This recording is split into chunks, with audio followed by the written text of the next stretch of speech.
Can we talk about John Cena? Yes. I've been foaming at the mouth talking about John Cena. John Cena had his retirement match on Saturday night's main event on Peacock here in the United States at the MCI Center, aka the Verizon Center, aka the Capital One Center in Washington, D.C. And they sold like an insane amount of tickets, and I think the gate was 4 million. It's the most ever for that venue, and it's the most ever for an arena event, and WWE and TK are killing it and all this stuff. And it's John Cena versus Gunther. And can I just say this about it? Listen, they did an incredible job of hyping it. They did a year-long storyline. There were highs, there were lows. He turned heel, he turned back face. There was The Rock involved, then he wasn't involved. Travis Scott was involved, he wasn't involved. I said I didn't mind the heel turn. I said everything after the heel turn wasn't great. I've also said, by the way, I have immense respect for John Cena as a performer and as a human being. Like anytime I see a John Cena interview or clip, he comes off as such a good person, like truly a good person, salt of the earth mensch. He comes across as just like a great celebrity who you want your kids to be a fan of. And he was the perfect poster child for the WWE in the post-Rock Stone Cold era. He was the perfect guy. He never got in trouble. He never embarrassed the company. He never took his ball and went home. He was never involved in any scandal or anything like that. Like he was the perfect guy to take the ball and run into the sort of like PG era, post-attitude era, the ruthless aggression era. Perfect. And he did that job and then some. He never missed a date. He was as reliable as can be. He was the face of the company. You know the story by now. He was never my favorite or even really on my Mount Rushmore or my cup of tea, because if I'm being honest, I sort of checked out around 06 or so, post Chris Benoit, and then once I got really into MMA reporting, between like 06 to almost even like 18, 19, 20 pandemic, when my kids get into it a little bit, there's footage of Rick going to NXT shows and I'm like, screw this stuff. I'm not really watching it. And so that was kind of the meat of his career. And so I didn't have that sort of feeling that a lot of people do towards John Cena's career. I did think it's funny that almost every single media guy on the planet or any single person that came across John Cena throughout his life, interacted with him, had to post a picture with them and him on that Saturday. I mean, I can't tell you how many pictures I saw on social media of like, salute John. Why do we do that? Why do we do that as humanity? Why when someone is in the news do we have to like attach ourselves to that person? We often do it when someone dies, like you'll post a picture if we're in the media of us like interviewing that person or being around that person. And everyone was doing that with John Cena because this was the death, this was the end of his career. And so there was a lot of interest. I think the heel turn and the aftermath of the heel turn was botched. I think that the last Time Is Now tournament felt very empty. There was no connection between him and Gunther. He was not there for the tournament. It didn't really feel like the way you are given a storyline like this. You are given an arc like this. It feels like a creative member, a writer's dream, a producer's dream. And there were so many great options throughout the year to end it on. It didn't feel like this was the perfect way to end it. It didn't. But anyway, all I heard from people was, Gunther's going to win, and it's a time-honored tradition in our business to have, the guy leaving the territory, the guy leaving the company, the guy leaving the business, do the job on his back, 1, 2, 3, because he's leaving and this guy's staying, and now this guy gets the heat, and now the next time this guy shows up, he's going to get booed, and now he gets to take that heat. The same thing they told us about Brock Lesnar and Undertaker when he broke the streak and time and again. That's what I kept hearing. And that's what all the sort of, the fanboys will be like, no, this is what you have to do. This is what John wanted. This is exactly what he wanted. He wanted to give back to the business. And to that I say BS. I say hogwash to that. I say that's nonsense, because that is an ideology from a business that no longer exists. That's 1970s, 1980s wrestling. Oh, the guy leaves the territory, he gets pinned, he's on the way. That's not WWE Unreal territory. That's not the era that we're living in now. We live and consume a completely different product. This is a completely different business. And so to say like, oh yeah, that's what they used to do in Memphis wrestling back in the day. That's what they used to do in Smoky Mountain wrestling back in the day. You have to do the job. Who wanted to see John Cena lose time and again in the last few months? Got his ass whooped by Brock Lesnar, lost to Dominic Mysterio, loses to Gunther. And not only does he lose in his retirement match, the guy who told us for 20 plus years to never give up, not only does he lose via submission. And not only does he lose via submission, not only does he go out on his shield. We know about that, right, guys? Like, you get submitted and you don't tap, that's going out on your shield. No, he taps. And not only does he taps in like the most like I give up. I literally give up way possible with a smile on his face. Ah, isn't that cute? He smiled. Thanks for the memories. No, I reject this. This is not what those people wanted. This is not what anyone who is a fan of his wanted. It's almost like this weird fixation of we know what everyone wants, let's give them the complete opposite. No one in attendance, none of the people that paid all that money wanted to see John go out like that. They did not want to see him tap out. They did not want to see him give up. The beacon of perseverance, of hope, of standing up for yourself, of never giving up. He taps in his final appearance. What? That is a mistake. And you know what's so frustrating about it is? We just saw Dustin Poirier lose in his retirement fight. In Louisiana, of all places, in his home state, in New Orleans. He lost, fair and square. It sucked. It was depressing if you're a Poirier fan. But guess what? They can't script that result. They couldn't plan for another result. They couldn't put him over. They couldn't give him the swan song that he wanted. They couldn't give him the final send-off that he wanted because it's unscripted. This is scripted. You could have given us this. It's the only sport that is scripted. It's the only, I want the Buffalo Bills to win the Super Bowl. I want Josh Allen to win with 5 seconds left. And if the NFL truly had a script, they would make it happen for the good people of Buffalo. Guess what? It ain't scripted. And so they may never win. They may continue to break our hearts. This is the one that you could script. Give the people what they want for once. Give the people what they want. Everyone in attendance wanted John to do this and to do this and to do this and to do that and to walk off. And you know what you could do? You can have him win and then you have Gunther beat the shit out of him afterwards and get all the heat. And then you have all his old friends come for the save. Cody comes and CM Punk comes, and then you have the big moment and they all put their hands up and everyone goes home happy. What's wrong with that? My kids, yeah, they did this after he tapped. After he tapped. My kids don't watch wrestling anymore. They come up to me, they're like, John Cena lost in his last match? Why? Why would they do that? I'm like, well, he lost fair and square. Gunther's a man. And by the way, we love Gunther in our household. Love the freaking guy. Gunther went in there and told WWE he wanted to be on this show. And that's the only reason why he was on the show before WrestleMania. Love Gunther. Walter, it's my son's name. Love him. He's a great guy. I love and support his career and I love everything he's doing and good for him for getting this moment. It worked out great for him and I hope he's able to capitalize on it. But that's not what we wanted. The match should have never been Cena versus Gunther to begin with, and the result should have never been Cena losing, and it sure as hell should never have been him tapping. At the very least, if you wanted him to lose, let him go out. No tap. Went out on his shield. But this, like giving up, the antithesis of what he represents, that is not good. I'm sorry, that's not good. I'm sorry if someone gets offended by me saying that. And this is the fun thing about pros. Am I actually like really truly mad about this? No. There's a lot more important things to be mad about right now in the world. But when I saw that on Saturday, I was like, really? All those kids, all those people with the merch, all those people that have supported this story that took them through these ups and downs that really at times didn't make that much sense and they pressed the reset button and we all kind of went like, yay, he's here and let's see it one more time. We love it. And thanks for the memories. This is what you give them. This is how you repay them. Nah, it was a mistake. And they'll, whomever's idea this was will never admit it, but it was a mistake and it will be debated from now until the end.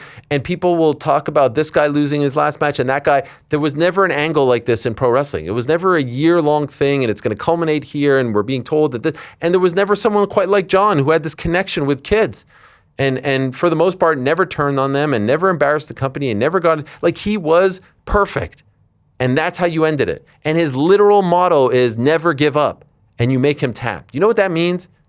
That means that he succumbed. He gave up.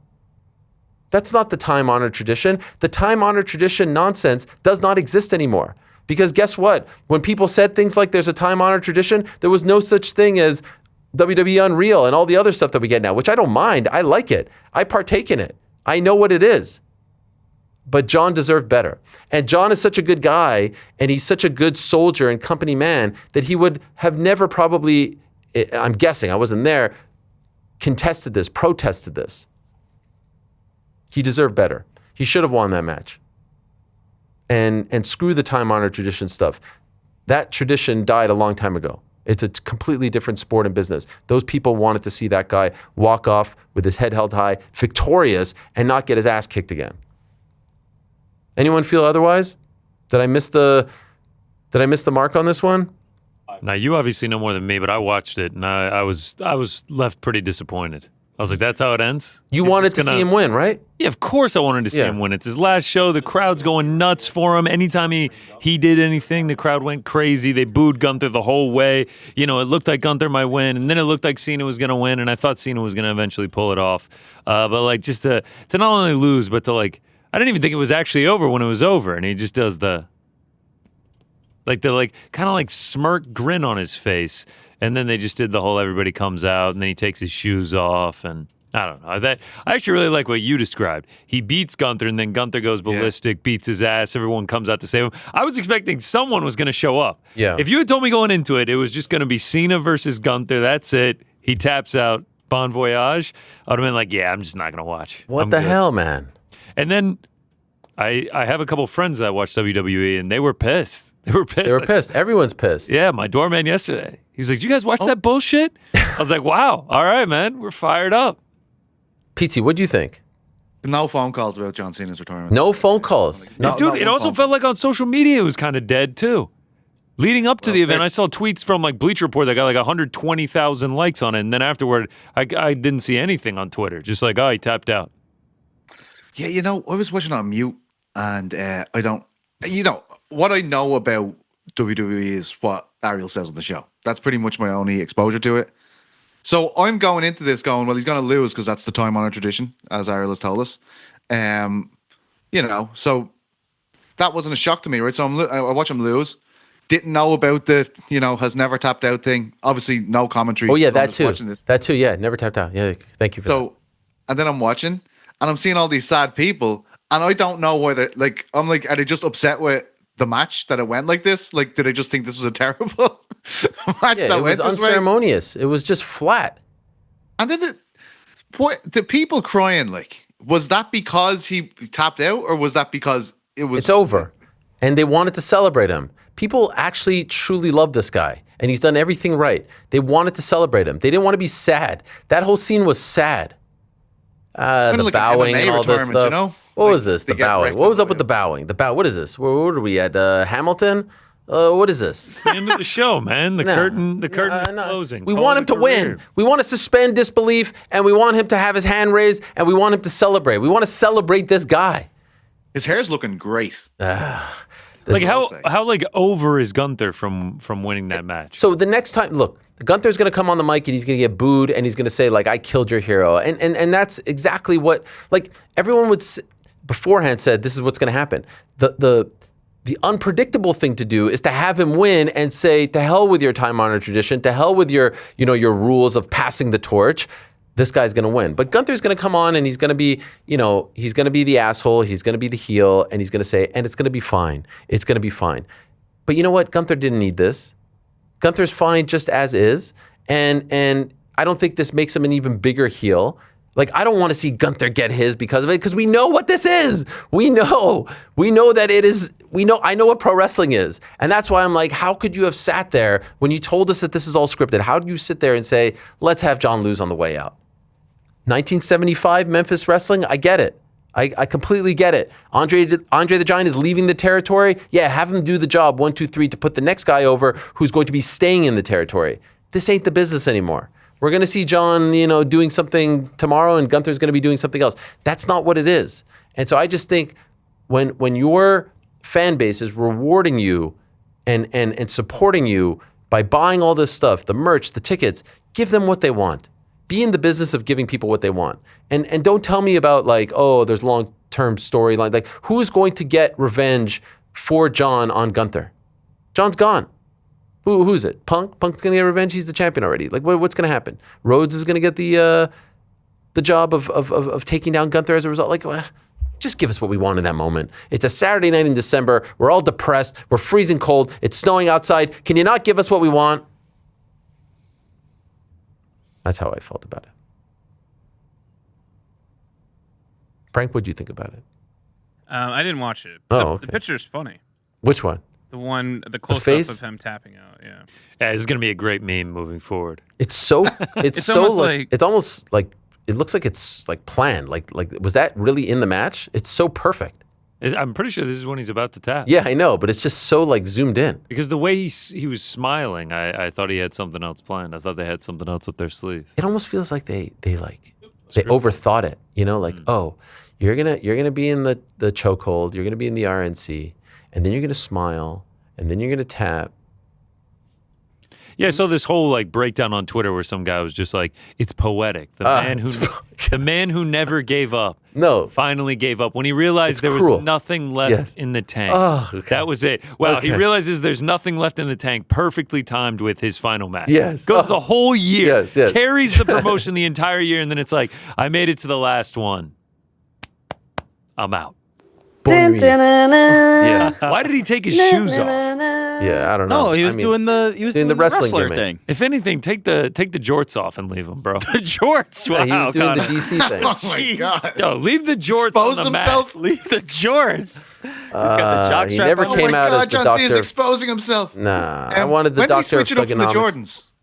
Who knows? I don't even. What are There those looked shoes? like orthopedic shoes. Those are orthopedic shoes for sure. Those are Skechers slip-ons. Yeah. For what it's Chill, worth, I chill, loved it. chill, I thought it was fantastic. Chill. For real? No, Of course you did. Of course you did. No, Big no, pop from Rick in the living room when that happened. Like, oh, yeah. I didn't. Yeah! I thought it was weird, but I didn't have a strong feeling of my basic feeling on it was like, wow, that kind of sucked, but I don't think this is for me, so I couldn't weigh in on it. This was clearly not for me. Guess who it's for? Guess who it's for? Who? 12-year-olds. And guess who wanted to see him win? 12-year-olds. No, I Give meant it to this them. version wasn't for me. Do Yeah. you think the 12-year-olds also didn't like it? I don't know. Yeah, they hated Yeah, it. they hated yeah, it. they Yeah, so hated then it. it wasn't for They- anyone. They, All they right. were on the verge of like a meltdown. They were on the verge of tears, if not actual tears. They just Poor wanted to kids. see their guy win. He hasn't won in like 6 months at this point. I know. Like just There was Rick was people in, our age crying. There was people Yeah. our age. Yes. Oh, yeah. Just saying. Yes. Rick was in his living room saluting as he walked out. He was like, The Thank meme you, of the Mr. guy, Cena. the guy with Word the life, tears running John. down his face. Also, they definitely had this all planned to piss off the fans because they immediately just went to crowd shock. Oh, yeah, they knew exactly what it was. And then- Everyone just and like, then- I mean, disbelief. we must admit this photo goes pretty hard though. It's Oh, a great yeah. photo. Yes, of course. Sick. But you know what would have been great? Him actually celebrating with his hand, with his arm raised. That would have been great too. No, it was poetic because you see the man who never gave up. At the end, he gave up because he For the first recognized it gave was up. over. Yeah. It was Yeah, very nothing, poetic. profound, actually, yeah, Ariel. nothing It's very left in the profound. tank. Yeah, and by the way, I forgot that one little point. Never tapped in his life. In his career, he never tapped. Not anymore. Think about how many matches Not this guy. anymore. Never, you know what? For all the time he's been grappling, to not fight the hands, that was a bit of a shocker to me. Yeah. You know, a little surprising. It actually, it was Isaac Delgarian-esque. I don't think Was Gunnar the had the fix choke in? on. Was this scripted? Fight the freaking hands, Johnny. Everyone I don't knows even that think he good had a choke on. entertainment, good movies, good cinema, you need to explain to someone and they have to go back and rewatch with a Oh, different yeah. perspective. That's when you know it's really good. Yeah. Because then they go in the post show and they're like, no. This is exactly what we want. Like, why? No, let it be. Let it breathe. What we need. Anyone in the UFC. Shout out to Jedi. Jedi had the greatest take of all. Triple H needs to come on Monday Night Raw tonight and do the 1997 Vince McMahon interview where he says, like John screwed John, and he was never good to deal with, and he was actually a pain in the ass and a cancer backstage, and we're very happy to get rid of him. Good riddance, all right. Thank God this is over, and just be a bad guy now. And then he cuts that and then there he comes out, run into the ring, and he's not retired. One more time. Can I be the One hipster for more a second? time. What? What's that, After Frank? the Goldberg retirement, Yeah. and then I honestly can't remember his name. The gentleman that was here that was like, they just don't know how to write TV anymore. I kind of felt like they were going to botch this going into it. Wow. It's very negative. Yeah, Yeah, but also right. very nice of you to say after they botched. Yeah. He didn't want to say that one beforehand. Yeah, you know. Frank got heat with Triple H, I guess. Yeah. Those fighting words. Yeah, for real. Thanks for watching this video. Before you go, if you haven't already, hit that subscribe button for us. Also, give us a thumbs up, leave a nice comment. These things go a long way. And while you're here, do check out the rest of the channel. We've got live shows and full interviews, clips, and a whole lot more. We're doing big things here, and we appreciate your support very much.